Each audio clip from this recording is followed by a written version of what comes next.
alley-oops at Kezar to the glory days at the stick. From who's got it better than us to brick by brick. It's always the 49ers way, from off-season to game day. Yeah, we talk back. It's the 49ers Cutback.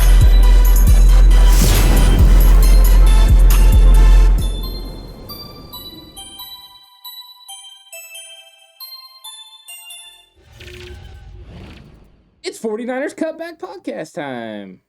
Alex looks pumped because the 49ers, unfortunately, lost to the Indianapolis Colts in a very interesting Noah's Flood version of Sunday Night Football.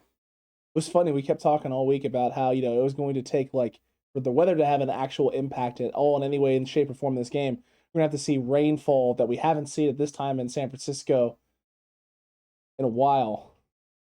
And then it happened. 11 years since this kind of rainfall hit. We get it. You didn't want San Francisco in this game to be played cleanly. I get it, football gods. And it wasn't. It wasn't played cleanly. But before we get too far into this, hit that like button, hit that subscribe button. If you haven't already, we're so close to 2K. At this point, we may already be at 2K. So if we are, don't disregard the message. Hit the button anyway. Hit that notification bell as well. That way you're notified for all of the videos, because you don't want to miss face-offs, which we did early this morning at 9 a.m. Now we got this recap show. We got tons of great content all throughout the week, so make sure you're here for it. And we also have a members-only live stream tomorrow that you're not going to want to miss out on. So maybe join the channel and become a channel member today. You can have some fun with us doing that. But Ant, let's get into this thing and let's get into this game. Oh, that is a little twisted. Oh, it looks good, Yeah, though. there we go. I like it. Backwards. It's like a switch. Anyone that watched 80s movies, it's like a switch. It's like a become a different person. 100%. This is serious, Ant, now. He's here for business and talk this game and what happened. Because the 49ers started off phenomenally. Mm-hmm. The offense was rolling. The offense was clicking. Things offensively were going the way San Francisco needed them to go. They were executing. They drive down the field. A heavy dose of the run game. Elijah Mitchell looking great. Vision phenomenal, getting through the hole, getting outside a few times as well, breaking some big runs, and then finally punching one into the end zone. Everything was coming up San Francisco, including after the turnover. I looked at my fiance and was like, we figured it out. We've figured it out. We got this. We're doing it. This is the week. I called it, right? My prediction, my score prediction was a huge 49ers blowout. Offense figured it out. Kyle Shanahan, we got through. Everything's sinking in. We're executing. We're clicking. It's going to be like this all game long. It wasn't. Early in this game, you saw a Jimmy Garoppolo effect, where Jimmy Garoppolo was able to can plays, get the 49ers into the right plays, because Indianapolis came out and completely loaded the box. 8, 9 guys in the box. 49ers, you think you're going to run on us in this weather? You're not. We're going to take advantage of you and make Jimmy Garoppolo beat us. First play of the game, he cans, which means he changed it to a certain play, and it was a rollout pass. He gets it to Deebo Samuel, picks up very good yardage, and moves, gets the 49ers in a good position. What he was doing, though, was able to move the plays, also the run plays. Oh, they're stacking this side, I'm going to move them to that side. It was very indicative of what we expect from a veteran quarterback playing in Kyle Shanahan's offense. It was what we needed at the time. Unfortunately, there is a complete time in this game. It's after the turnover and the 49ers kick the field goal, where the 49ers offense completely flatlined. It goes away. They have third down, capabilities where they can convert and get first downs, and they just don't. The one that sticks out the most to me is the 3rd and 1. They have JaMychal Hasty in there. They spread it out, and they are asking Ross Dwelley to block a linebacker inside to give Hasty the ability to run up and then cut out. He presses to the line of scrimmage. That guy gets across Ross Dwelley's face because Ross Dwelley doesn't make proper blocking technique, makes a tackle in the backfield, and it's a loss on the play, and the 49ers don't get the first down. Those are drive-killing plays. Those are things that are momentum-killing plays. So those are things that your quarterback in that situation and your head coach in that situation can't overcome. Execution things are still consistent. If you want to start blaming execution things on Kyle Shanahan, you can at this point, because Kyle Shanahan has to make sure that his coaches are coaching the execution the right way. And if the players aren't executing, it comes down to one thing. Either that player is not good enough to be on your football team to execute the things that you want, or your coaches aren't coaching it the right way. So at this point now, execution is going to fall on the head coach. Do I think Kyle Shanahan is doing a bad job play calling? Absolutely not. I still think he's doing a good job. But I do think there's some execution things that need to be fixed. The only reason it falls on him is because he's the head coach. he's the head coach and he's missing pieces, crucial pieces. Oh, 100%. And, you know, maybe you shouldn't be putting some of these guys like Ross Dwelly in those types of situations and positions where they need to make those plays. Then what do they do?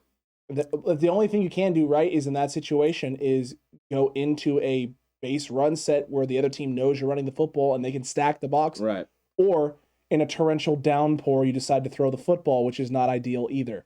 Your hands are tied. Your hands are tied on a play caller, so you're putting yourself in the best possible position and hoping your guy can do enough to get that first down. That's what it's felt like all year long. It's felt like that Kyle's put them in the right positions, and you're banking on your guys doing certain things and executing to a certain extent, Right. and they just haven't consistently done it. I mean, don't get me wrong. There's times where they do. The 3-play drive in the second half where they go down the field and punch one in with ease, and everyone's sitting there going, Where the heck has this been all game? what? What's this? What offense is this? Why isn't this offense here for 4 quarters? Frustrating game. Yeah, it's adjustments. I mean, Kyle Shanahan adjusted on the fly there, put together a drive that they could be successful with. You notice that they went on the ball. They went quick. That is not something they normally do, but on that drive they did, and they got Jimmy clean pockets to be able to throw the football. And even in the rain, he was able to throw the football. He threw some weird-looking balls in this game, but, these ones were able to get there. He hit Debo on a nice one. Then he gets the one down the field where I thought it was going to Brandon Ayuk at first. I thought it was too. I was like, oh my God, Brandon's going to catch the ball! And it sailed over his head to Charlie Warner, tight end one. Well, when George Kittle's not there. But yeah, and then, then also the next play, they run the boot, and Jimmy gets outside the pocket, and he just sets up, and it felt like a Tom Brady play, where Tom Brady sits there for it feels like 5 minutes, just panning around. There's no pressure around him, and there wasn't any pressure. And Debo makes an absolute great cut where he bounces out, and he ad-libs. That's not where the route's supposed to be. Everything's covered. So that's a Debo. That's a player making a great play. And he finds him for a touchdown. And I was like, all right, here we go. So I think that there were times where they looked good, and there were times that they just failed on the execution end of it. But once again, another kind of frustrating game at times. I'm looking forward. I'm looking forward to getting into the All-22. That way I can see, which ways are really good and which ways were bad, and see if they improved anything from, through the bye, if these are new mistakes. We know the defensive pass interference penalties aren't. No, those are common mistakes. Those are consistent mistakes, and they're backbreaking for this defense right now, which leads the league in defensive pass interference calls now through 7 weeks, and having only played 6 games. Impressive numbers, guys. Impressive numbers. Trying to set records. Hey, see, you see it as a negative. They're leading the league in something. Sure, we'll go with that, man. We'll take this positive spin on this. But let's dive into the key matchups offensively for both of us. And before we get into some of the defensive mishaps and greatness that was there, because there was a lot of good stuff from this defense yet again, and then a lot of hair pulling out, wanting to drop kick the television moments as well. But offensively, for me, was Brandon Ayuk versus man coverage, which it didn't happen. Brandon Ayuk, I think, was targeted maybe one time, possibly, maybe. Maybe it was 0. I'm not 100% sure. But he caught a pass, so he had to be at least So once. he got at least one target. I know he also got a reverse that got blown up off a Kyle Juszczyk miss block. Blown up for 3 yards, Alex. Come on. Give man credit for doing My apologies. The tumble in the air. He got absolutely off his feet. For you. Yeah, he really did. He also did an atrocious job yet again in the punt return game. All the people talking about how the punt return game was solid. There was no reason to keep Travis Benjamin on this roster. You have Brandon Ayuk. You don't need anyone else. This guy will light up the kick return game. No, he's not lighting up the kick return game. He's not lighting up the wide receiver game. He's not getting open versus man. And when he is open versus zone, he's not being targeted. So whether that's the quarterback's missing or quarterback doesn't have enough time, or maybe they're expecting him to be somewhere else and he's not there. I don't know what it is, but Brandon Ayuk right now is a ghost in this offense. In this game, I'm not sure, because I can't see all those angles. All 22 film will tell us more about this game, but leading up to this game, that's been the reality. Yeah, he's been winning in zone. I'm not sure about this one. I did see the one where they went in that drive we were just talking about. He went deep to Debo, where Debo broke this way. You see Ayuk going the other way. Ayuk is actually open, but he's running a little bit deeper route. So Jimmy gets it out to Debo Samuel. It ends up being a great play. Correct. But I think he's actually open on that one. So it was one of those you have 2 guys open. 2 guys open, 2 guys won. But once again, it's Jimmy throwing to a certain hash mark. You might feel more comfortable going one route than the other. A lot of quarterbacks do. True. By his footwork and everything. So, I mean, I'm up in the air about this. I mean, I know we wanted this to be a win. It definitely is not a win. No. But yeah, we need Brandon to get there. I don't know if this is a complete scheme thing. Let's see if this is a quarterback thing. We'll figure it out in the all-22 film. True. But yeah, we need Brandon Ayuk to be performing for this football team, so they need to figure it out. I did like that Kyle ran him a reverse, got him active in this offense early. He was trying. He was really trying, so we'll see what happens after that. Now, my key matchup on offense was the 49ers versus execution. You see Bret Hart there. The excellence of execution. Drive 1. Yeah. Executing on all cylinders. Win. They were Bret Hart. They were the best there is. The best there was and the best there ever will be. They became the best there was real quick. Not there ever will be because they could not get this done. Well, hold on a second. Hold on a second. That first drive offense was the best that it ever will be almost throughout the rest of that game up until that drive late. It was the best there was because we didn't get better than that. Maybe the 3-play passing drive was three-play passing drive was pretty wonderful, wonderfully executed. But yeah, they just didn't execute it. Once again, it was key blocks. You talked about Kyle Juszczyk missing the block. It could have been a bigger play for Brandon Ayuk. There was other ones too where we had linemen that missed blocks here. I see Daniel Brunskill struggling a little bit on a couple of plays.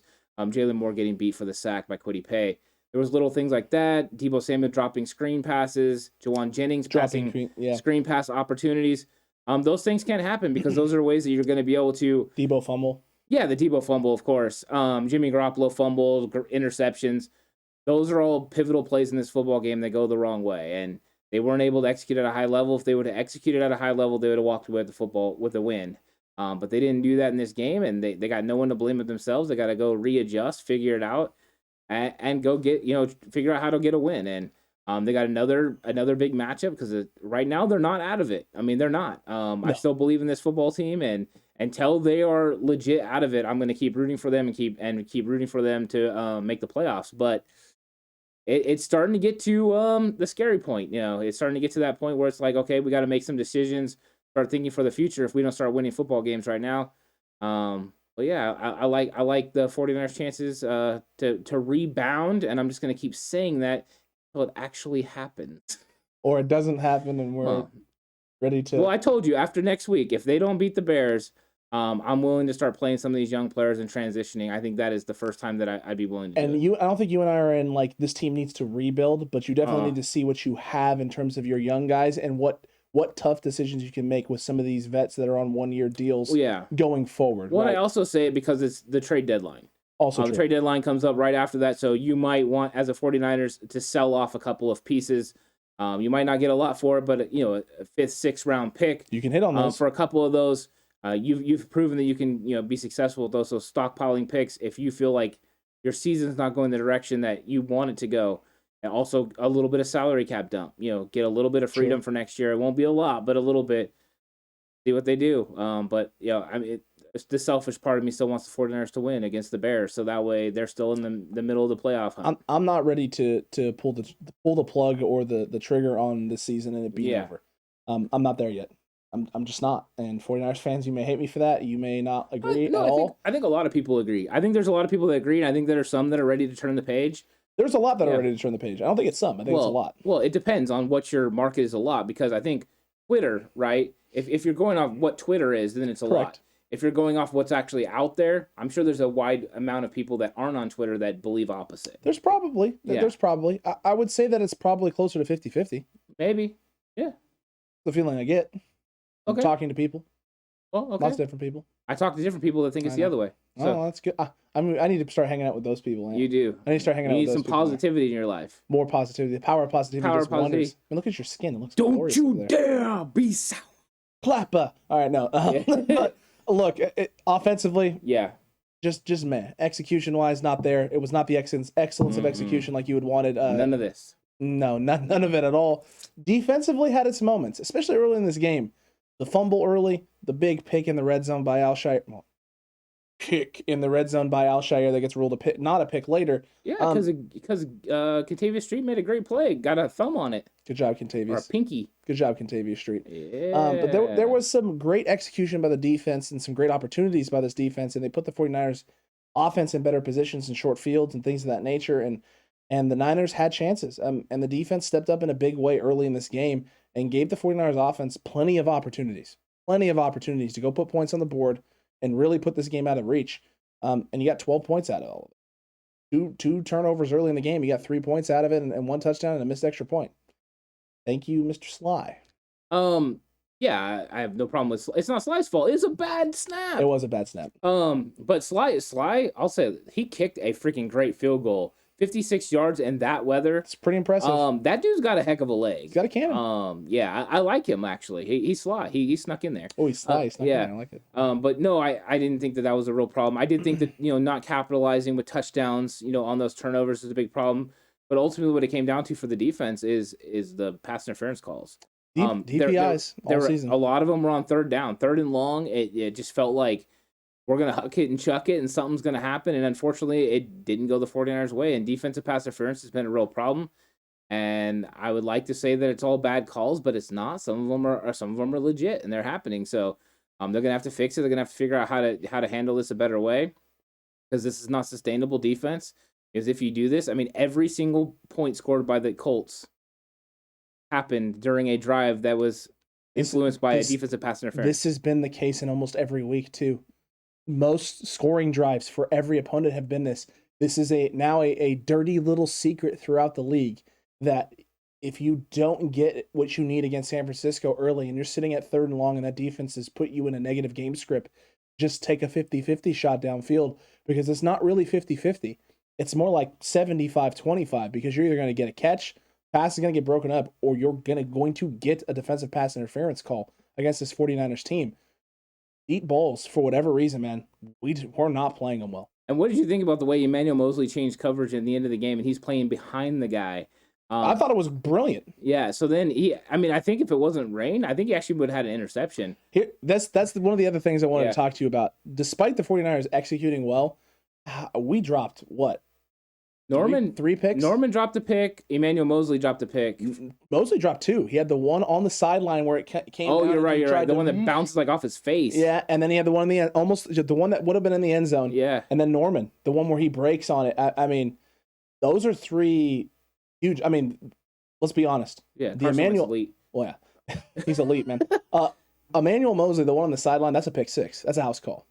That's yes, points for the 49ers. Should have been. 100% should have been. The one down the field in the end zone, it ends up not being the end of the world because the Colts ended up kicking a field goal, and the Josh Norman when they end up punting on that drive anyway. But again, it would have been shorter fields for the 49ers where you think they're going to get some points out of it. All those things hurt. It hurts when you don't execute in those situations, in those moments. I get it's raining, right? I get you're a defensive player, and that's why you're playing defense. Your strength isn't catching the football necessarily. I understand those things. Yeah. It just sucks. It sucks for the 49ers. I keep saying this time and time again with this team. When we have opportunities to make the big play right now, doesn't matter what side of the football it's on, we're not doing it. Yeah, and that's usually the teams that do win football games. You don't make mistakes, and then you capitalize on other people's mistakes, you win games. And that's why the Colts have been winning games lately. They've been causing a lot of turnovers and taking advantage of those, and they won the turnover battle, so they won the game. That's how it happens. Now, my defensive key matchup, Alex, True. was about Carson Wentz. It was all about Wentz versus pressure. And I thought early in the game, the 49ers put pressure on him, made him out of sorts, and he threw a couple passes that could have been picked off. He threw a lot of passes that could have been picked off, man. I was sitting there going, Ant, hit it. Nail on the head here. Yeah. Wentz versus pressure. This is going to turn the tide for the 49ers. And then it didn't work out. No. The longer the 49ers went 3 and out on offense, the more the defensive rotation started to get tired, especially with the injuries that they had on the interior. They were trying to overcome those. You saw a series where they were playing Samson Ebukam and Arden Key, pretty much the entire time. And I'm going to say it, you can notice a difference between Ebukam and Arden Key and Bosa and Ford. Well, that's the other thing. Ebukam dropped a pick also. I forgot about that. Oh, Ebukam played that screen perfectly. Absolutely perfect. Perfectly. You can see the flashes there with Ebukam. Yeah, there's moments where he looks good. I think this is a loss for the 49ers. I think early it would have been a win, but later it was a loss. I think that they could have done a better job with pressure. And I think a lot of what played into it was they felt like the field conditions were going to make it tougher and tougher for Carson Wentz to be successful. And when it came down to it, really what hurt was that the pass interference just happened because he could just huck it and chuck it down the field. Backbreaking, man. When you early in drives don't get anything going and this defense, blows up a run, breaks up a pass, gets in on Carson Wentz and he just throws a one away or throws one up that, gets tipped and almost picked. And then on 3rd and forever, you just, step back in the pocket and heave one downfield and get, a couple of them get bailed out and a couple of them guys are just, I don't know what you're doing or why you're doing it. Yeah, it's just a backbreaker. Everyone in that defense is turning around looking and seeing that flag come out and being like, all of that for this? Like, all of that for this moment? And it's time and time again. You got to feel like the 49ers, when they're in 3rd and longs, are thinking one's coming. Yeah. That's what it felt like. I mean, it felt like that for me watching the game. Yeah, more reason really to get after the quarterback a little bit more. Maybe bring a little bit more pressure. But, here we go again. The 49ers once again had the Colts held to 7 points early in this game. And that Deebo Samuel fumble at the end of the first half creates a short field, and they go down and they score off of some pass interference calls. But they end up scoring on the drive, and I think that changed. And that's what happens to this defense, unfortunately. It's usually short fields and situations like that. And a lot of times they respond, just like with Azeez Al-Shaair with the fumble recovery. But all those things are big. They're huge, man. They're absolutely huge.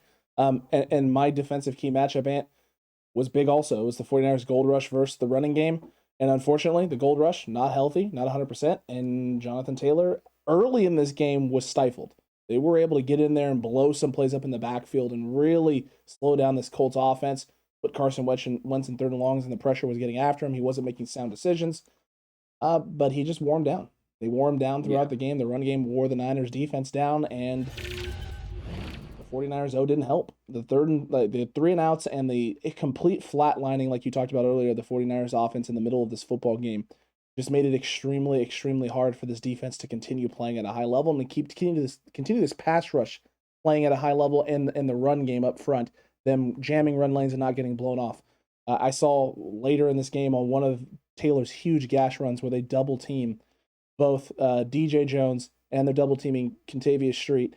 And DJ Jones doing a great job. He's not really getting moved a whole lot, maybe a yard or so, and he's really holding that ground and sealing, creating a huge lane for Fred Warner or someone else. But Kentavious Street literally gets blown what looked like 7 yards back right into Fred Warner and Azeez Al-Shaair. Both of them get caught up in the double team wash, and he has a huge lane and a huge gap, breaks a tackle from Jimmy Ward, and is able to get upfield for a big run. Those types of things didn't help. No, and the Colts are a better rushing offense than like Arizona is. 100%. Even though Arizona is pretty good at it, it's just a different animal, the way they load up and they're able to run. But the 49ers, part of what helped the 49ers against Arizona in that potent offense was the fact that Trey Lance was able to move the football consistently and get first downs. In that game, they got first downs. They just couldn't convert on points. That's why they lost. In this game, the 49ers had that flat line area where they just couldn't convert, and that defense just kept going out there over and over and over. And at some point, that's going to wear on you. And that's the thing. Jonathan Taylor's going to wear on you. The offensive line, Quentin Nelson, these guys are going to be pushing on you and pulling on you. Eventually, you wear down a little bit. So that is a part of the game. You have to play complementary football. You hear them talking about it a lot. It's not about having explosive offense. It's about having consistent offense that can help the defense be more successful. 49ers would do a lot better if they can continue to do that. They did that early in the game, and then they flatlined. They got to figure out how to not do that in this game. They got to figure out how to execute in the middle part of the game. But it was a change because since Detroit, the 49ers hadn't executed early on in football games. They hadn't really moved the ball consistently. This time they did. That first drive was dynamic. It was explosive. And then after that, it wasn't. So it was a little bit of a change in the guard of how things have been going for the 49ers offense this season. But it's been the same overall story, which is no consistency. And that has to change because... Well, maybe consistency that they're not consistent. Bingo, bingo. That has to change, though, because you're making life extremely hard on this defense, 100%. and that can't continue. The defense has done everything they need to do to keep the 49ers in games and gave them an opportunity to win the turnover battle today. And the offense didn't take care of the football when they needed to and didn't move the ball to make it easier on the defense to create more opportunities for turnovers. And then the defense also didn't help themselves in certain downs and distances where they did what they needed to do to get themselves into positions to get off the field and then shot yourself in the foot. And also the officials throwing flags at the foot sometimes for no reasons whatsoever. But hey, it is what it is. Not everything's going to go your way. You cannot leave the game up to someone else. Can't leave it up to zebras to put you in positions to win the football game.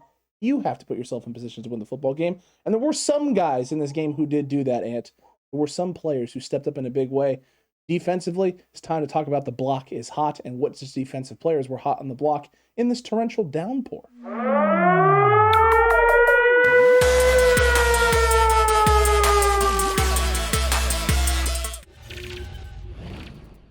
Yeah, it's time for the block is hot, so I'm excited for this. And the block is hot player of the game is Azeez Al-Shaair for me. I thought he flew around, made big time plays, great tackles. 100% Azeez Al-Shaair definitely needs to be block is hot defensive player of the game. He was all over the place, the big fumble interception. And Nick Bosa. Nick Bosa is another guy who played phenomenal. Yet again, what a surprise. Nick Bosa doing Nick Bosa-like things, dominating Fisher. Yet again, it was like watching the Super Bowl all over again. Maybe with a little less holding. A lot less holding. He just let himself get toasted and beat this time because I think he knew if I try and get a little handsy today, they're going to call this thing. But he got destroyed. He got kind of bullied all over the field today. Nick Bosa, good on you, sir. I'm proud of you for getting that one back for you. But Ant, there's also offensive guys. There's straight beasts and players who did some good things for the offense and got the offense going. And let's talk about those straight beasts.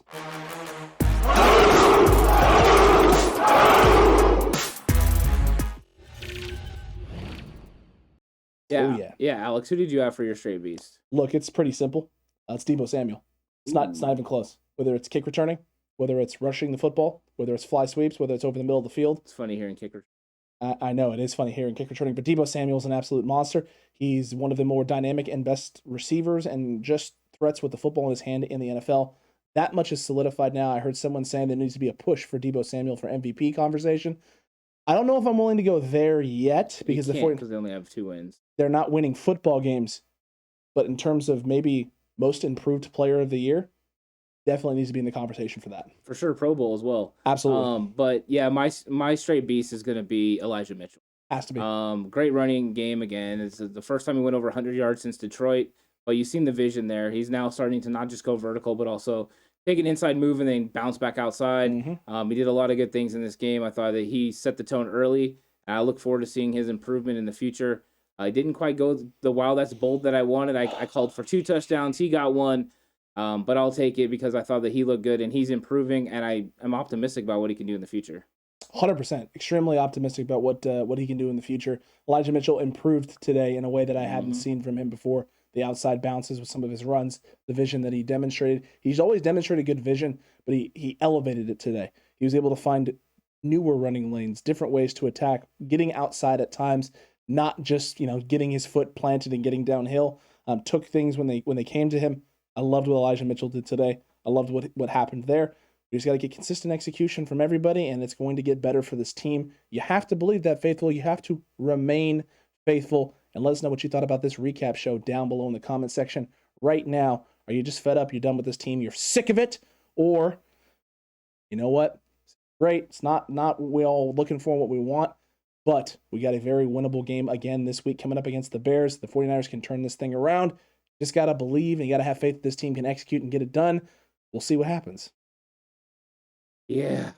I think there is that conversation that people are starting to have in their minds, whether they're still on board with this team or if they're not. I'm still on board. I'm still ready to root for my team. I think there's going to be hard decisions to make here in the next couple of weeks, depending on how these games go against Chicago and Arizona. And then I think they're really going to have to look at it because the trade deadline's coming up. But I'm a faithful 49er fan. I'm going to be rooting for them to win against the Bears on Halloween. I'm not ready for the season to be ultimately over. Nope. But let's see what happens. Let's see if they can get it done. Let's see if they can turn this thing around.